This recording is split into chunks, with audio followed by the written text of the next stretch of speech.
এই অঞ্চলটা মাজার পূজা, কবর পূজা, পীর পূজা, খানকা পূজা, মানুষ পূজা, গাছ পূজা, পাথর পূজা, মাছ পূজা, নানান রকমের শিরকি কর্মকাণ্ড পরিচালিত হয়। বেদাত তো আছেই।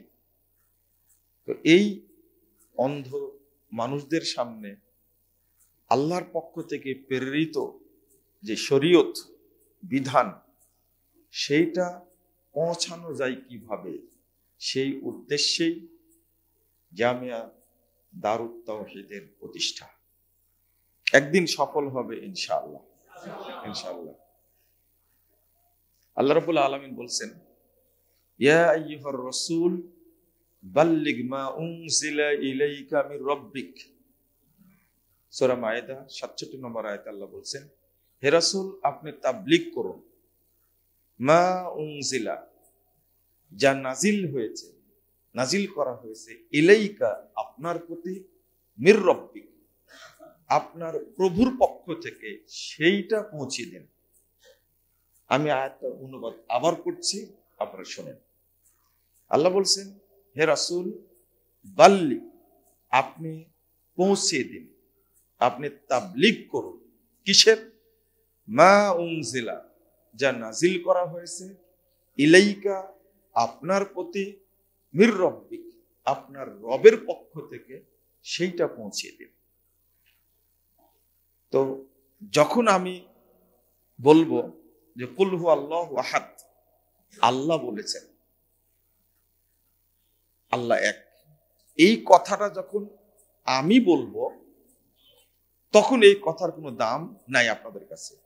কিন্তু যখন বলবো আল্লাহ বলেছেন, তখন আপনারা তাকে মূল্যায়ন করতে বাধ্য, আপনারা মূল্যায়ন করবেন। তখন আল্লাহ বলছেন কি, কুল হু আল্লাহু আহাদ, এইটা যেমন আপনি মেনে নিতে বাধ্য, তেমনি রব্বুল আলামিন বলছেন বাল্লিগ মা উনজিলা ইলাইকা মির রাব্বিক আপনি পৌঁছিয়ে দিন যা নাজিল করা হয়েছে আপনার প্রতি, মির রাব্বিক আপনার রবের পক্ষ থেকে, সেইটা পৌঁছে দিন।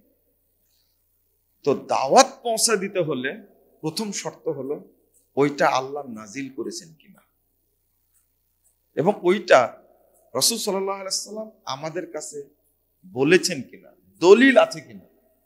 আর একটা হাদিস আপনারা শুনেন, সহিহ মুসলিম আসছে 1718 নম্বর হাদিস।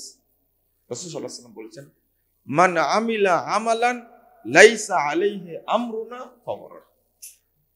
কেউ যদি এমন কোন আমল করে, লাইসা আলাইহি আমরুনা যেই আমলটা করার নির্দেশনা আমাদের পক্ষ থেকে নেই, আমরা দেইনি, আল্লাহ রাসূল বলছেন। তো আমল যদি আপনি করেন, ওই আমলটা রাসূল সাল্লাল্লাহু আলাইহি ওয়াসাল্লাম সাহাবীরা করেছেন কিনা, এইটা যদি প্রমাণ না পাওয়া যায়, ফাহুয়া রাদ, ওইটা মারদুদ, ওইটা বাতিল, ওইটা প্রত্যাখ্যাত, কোনো সুযোগ নাই এখানে। কারণ শরীয়ত কেউ রচনা করতে পারে না, আর আমরা চেষ্টা করি সেটাই, যে দলিল ভিত্তিক দাওয়াত দেব। আপনি যদি একটা জমির দাবি করেন যে এই জায়গাটা আমার, দাবি করলে কি হয়ে যায়? কি লাগবে? দলিল, খতিয়ান লাগবে, আপনার নামে খারিজ হয়েছে কিনা রেকর্ড লাগবে। আমি কি বোঝাতে পেরেছি? সাধারণ আপনার একটা জমি দাবি করতে চাইলে আপনার দলিল লাগবে, এরপরে কোর্ট থেকে রায় হওয়া লাগবে যে জমিটা আসলে তার, দলিল ঠিক আছে। যদি দলিলটা প্রমাণ হয় জাল, তাহলে কি হবে? হ্যাঁ, চলবে না। ওইটা দুর্ভাগ্য যে আমরা জমির দলিলের ক্ষেত্রে, দুনিয়ার ক্ষেত্রে মাসালাটা বুঝি, কিন্তু শরীয়তের ক্ষেত্রে মাসালাটা বুঝতে চাই না। অথচ এই জমিটা আমাকে জান্নাতে নিয়ে যাবে না, কিন্তু যে আমলটা করছি সেই আমলটা আমাকে কোথায় নিয়ে যাবে? জান্নাতে নিয়ে যাবে। অথচ জান্নাতে নিয়ে যাওয়ার দলিলটা আমরা খুঁজি না। এই উদাহরণ দিলে আপনি অনেক উদাহরণ পাবেন।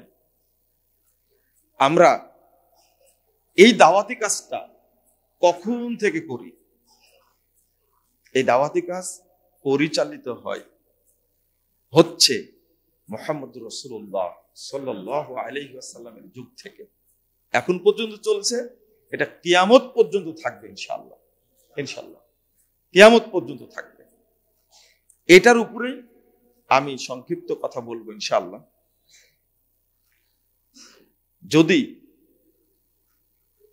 দলিল ভিত্তিক কথা না হয় তাহলে ওইটা বাতিল বলে গণ্য হবে, এতে কোনো সন্দেহ নাই, কোনো সন্দেহ নাই। আল্লাহ রাব্বুল আলামিন বলছেন, ওয়ামিম্মান খালাকনা উম্মাহ ইয়াহদুনা বিল হক ওয়া বিহি ইয়াদিলুন।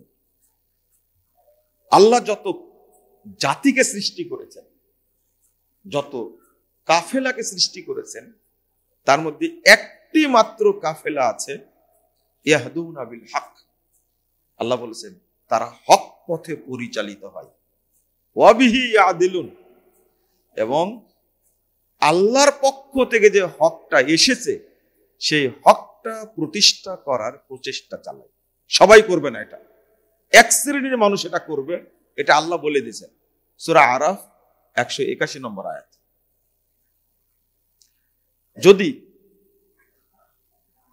আপনি এই আয়াতটা ধরে এই আয়াতটা বিশ্লেষণ করে সামনে আগাতে চান, তো আপনার কাছে প্রমাণিত হবে তাহলে হকপন্থী কোনটা। আপনি একটা হাদিস শুনেছেন, হাদিসটা বলি। রাসূল সাল্লাল্লাহু আলাইহি ওয়াসাল্লাম বলছেন, ইন্না বানি ইসরাঈল তাফাররাকাত আলা সিনতাইনা সাবিনা মিল্লাহ। 2641 নম্বর হাদিস, তিরমিজির মধ্যে এসেছে। আমার উম্মতের আগে যারা ছিল বানি ইসরাঈলরা বিভক্ত হয়েছিল 72 দলে, আর আমার উম্মত বিভক্ত হবে 73 দলে। কুল্লুহুম ফিন্নার ইল্লা মিল্লাত ওয়াহিদা। 73। এই বাচ্চারা তোমরা কথা বলো না। আল্লাহ রাসূল বলছেন 73 দলে সবাই জাহান্নামে যাবে, একটি ব্যতীত।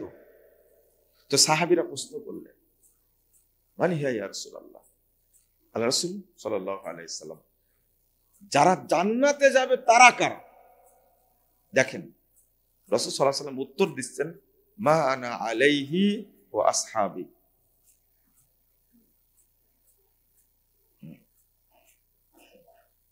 তো আল্লাহ রাব্বুল আলামিন কি বলছেন দেখেন, আল্লাহ রাসূল কি বলছেন, মা আনা আলাইহি ওয়া আসহাবি, আমি এবং আমার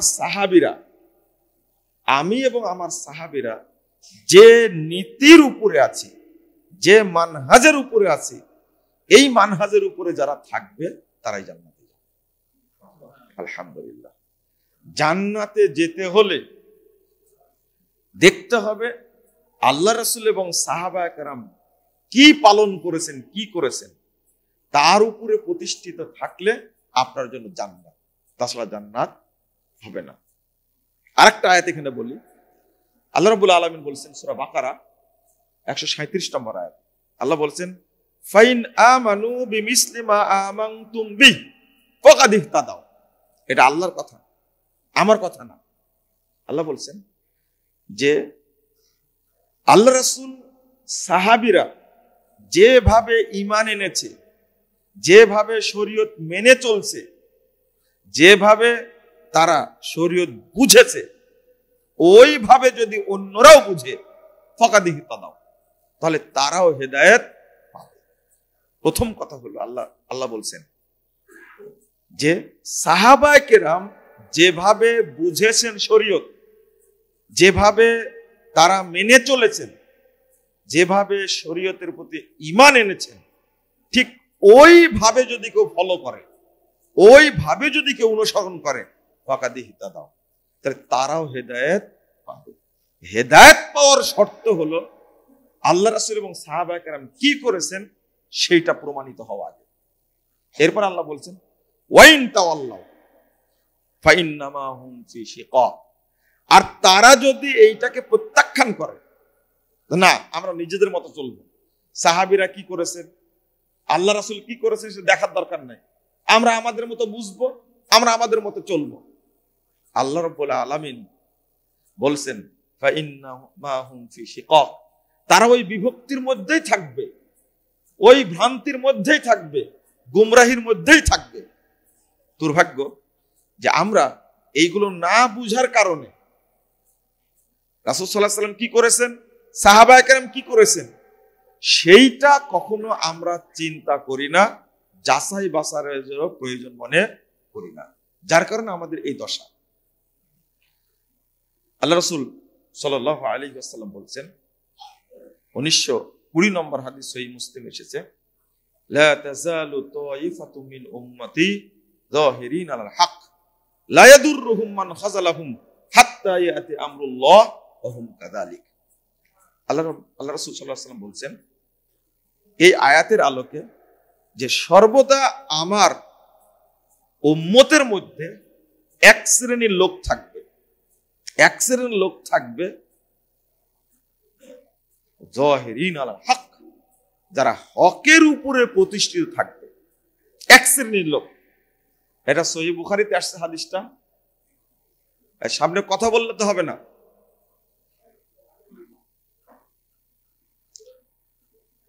আল্লাহ রাসূল সাল্লাল্লাহু আলাইহি ওয়াসাল্লাম বলছেন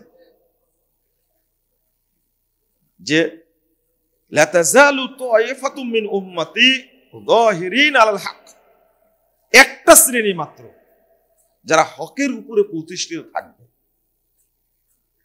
লা ইয়াদুররুহুম মান খাযালাহুম হাত্তা ইয়াতি আমরুল্লাহ ওয়া হুম কাযালিক। এদের যারা বিরোধিতা করবে, বিরোধিতা করেও তাদের ক্ষতি করা যাবে না, হাত্তা ইয়াতি আমরুল্লাহ, ইতিমধ্যে কিয়ামত চলে আসবে, তারা ওয়া হুম কাযালিক, তারা হকের উপরেই থাকবে। বলেন আলহামদুলিল্লাহ। এক শ্রেণীর মানুষের গুণাগুণ বর্ণনা করছেন মুহাম্মদুর রাসূলুল্লাহ সাল্লাল্লাহু আলাইহি ওয়াসাল্লাম। এই হাদিসটা ইমাম বুখারী নিয়ে আসছেন 7311 নম্বর হাদিস, সহিহ বুখারীর মধ্যে এসেছে।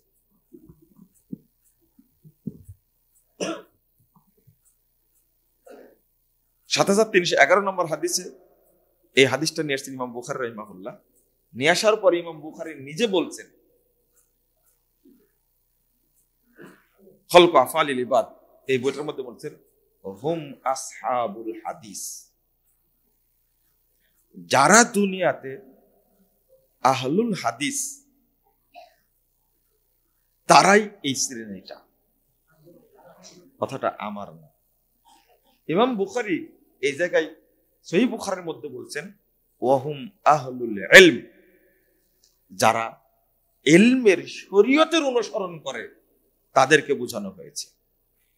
ইমাম আলবানী রাহিমাহুল্লাহ বলছেন লা মুনাফাতা বাইনাহু ওয়া বাইনা মা ক্বাবলা, আগে বললেন আসহাবুল হাদিস, পরে বললেন আহলুল ইলম, এই দুইটার মধ্যে কোনো বৈপরীত্য নাই, কামা হুয়া জাহির, যেটা স্পষ্ট। কারণ আন্না আহলাল ইলম হুম আহলুল হাদিস, যারাই ইলমের অনুসারী তারাই আহলুল হাদিস। আলহামদুলিল্লাহ। এখন আমি আপনাদের বলতে চাচ্ছি ইমাম বুখারীর জন্ম কখন? ইমাম বুখারীর জন্ম 194 হিজরিতে, মৃত্যু 256 হিজরিতে। আজকের মানুষ না তো তিনি। ইমাম শাবি একজন বিখ্যাত তাবেঈ, তিনি বলছেন লাউ ইস্তাকবালতু মাস্তাকবারতু, যেটা পরে জানলাম এটা যদি আমি আগে বুঝতে পারতাম, মা হাদ্দাসতু ইল্লা মা আজমা আলাইহি আহলুল হাদিস, তাহলে আহলে হাদিসগণ যা বলেছে, যার প্রতি একমত পোষণ করেছে, এইটা ছাড়া আমি কোনো কথা বলতাম না। ইমাম শাবি রাহিমাহুল্লাহ সাহাবীদেরকে তিনি আহলুল হাদিস বললেন। তিনি একজন তাবেঈ, 22 হিজরিতে জন্ম। কত হিজরি? 22 হিজরিতে জন্ম, মৃত্যু হলো 104 হিজরিতে। কথাটা আজকের না, আব্দুল্লাহ ইবনে মুবারক রাহিমাহুল্লাহ তিনি বলছেন তার জন্ম 118 হিজরিতে, 118 হিজরিতে, আর মৃত্যু হলো 81 হিজরিতে। তো আপনি 18 হিজরিতে যদি জন্ম হয় আর 81 হিজরিতে যদি মৃত্যু হয়, একটু চিন্তা করেন। তিনি বলছেন হুম ইনদি আসহাবুল হাদিস ওয়া আসবাতুস সিরাত আলান নাস আসহাবুল হাদিস। আমি বুঝাতে চাচ্ছি, আমরা যে নিজেদেরকে আহলুল হাদিস বলে পরিচয় দিই, এই পরিচয়টা কি 200 বছরের পরিচয়? তাহলে আপনারা, কিছু মানুষ আছে যারা আমাদেরকে বলে এরা ইংরেজদের দালাল, তাই না? ইংরেজদের দালাল। কিছু মানুষ বলে ইহুদি খ্রিস্টানদের দালাল। আমি আপনাদের বুঝাই, শোনেন, শুনেই একটা কথা মেনে নিলেন, বিশ্লেষণ করলেন না, এটা জ্ঞানী লোকের পরিচয় না। জ্ঞানী লোকের পরিচয় না এটা, 1 নম্বর। 2 নম্বর হলো যে ডাক্তার জাকির নায়েক নামে পৃথিবীতে একজন লোক আছে, ইন্ডিয়ার মানুষ, আপনারা হয়তো চীনের নাম শুনেছেন। পৃথিবীর সব মানুষই তাকে চিনে, ডাক্তার জাকির নায়েক নামে একজন লোক। এই মানুষটাকে আমরা বলি, এই লোকটা হলে ইহুদি খ্রিস্টানদের এজেন্ট, বলে না বাংলাদেশে? এরাই টুপি আলায়, পাগড়ি আলা, তারাই বলে। কেন?